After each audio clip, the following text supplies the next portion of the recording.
Nice job, man. And joining us now to talk more about his own conversation with the former Senate Majority Leader is our political analyst, New York Post State Editor Fred Dicker. And Fred, I heard you saying to Matt, nice job, and I concur fully. And also a nice job to you with your interview with him today.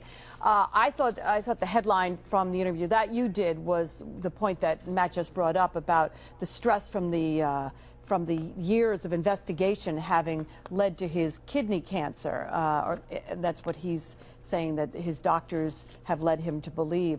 What would you say the headline from his conversations with both of you would be? Well, I think I agree with that for sure, Liz. Just imagine the stress this poor guy has been under for so many years. If he had been guilty of something, he maintained, of course, from the start that he was innocent, and the jury eventually agreed with him. It would be one thing if he had been caught, say, giving a bribe to someone. There were recordings that showed it. But he really believed in his heart that he was innocent. I'm convinced. After all, he was offered some sweetheart deals, apparently, no prison time if he would plead guilty, but yet he refused to do so because he believed he was innocent. But what I took from it, Liz, was a kind of fond memory of how candid an individual Joe Bruno is. And I was talking to some other reporters about that.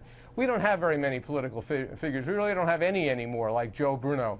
When he was down at the Capitol as a senator and then as a Senate Majority Leader, he was always available to reporters. He was more candid than anyone that I can recall, sometimes to the point of getting himself in trouble, talking about what was going on, telling the public what he was doing as a public official. And I think we missed that, and it was nice to hear him again. As I was coming into the building just a few minutes ago, I was talking to someone who just talked about how you could look around the Capitol District and see his legacy, and he was talking about that. And just imagine if he had been Senate Majority Leader the last 7 or 8 years since he's been out, what he could have done additionally to help this area out. I know it's a point that you made in your discussion with him today.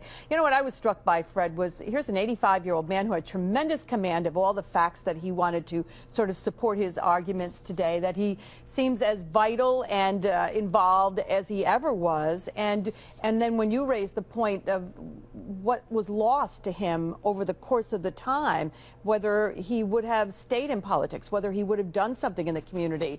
And he seemed, you know, I don't know, he seemed to take it kind of in his stride, actually.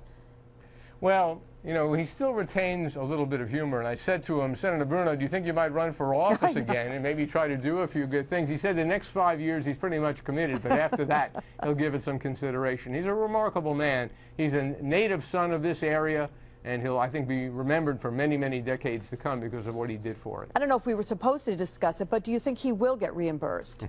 Just a quick answer here. I don't think there's any question about it. 22 years ago, there was a guy named Fred Orenstein. He was the Senate Democratic leader.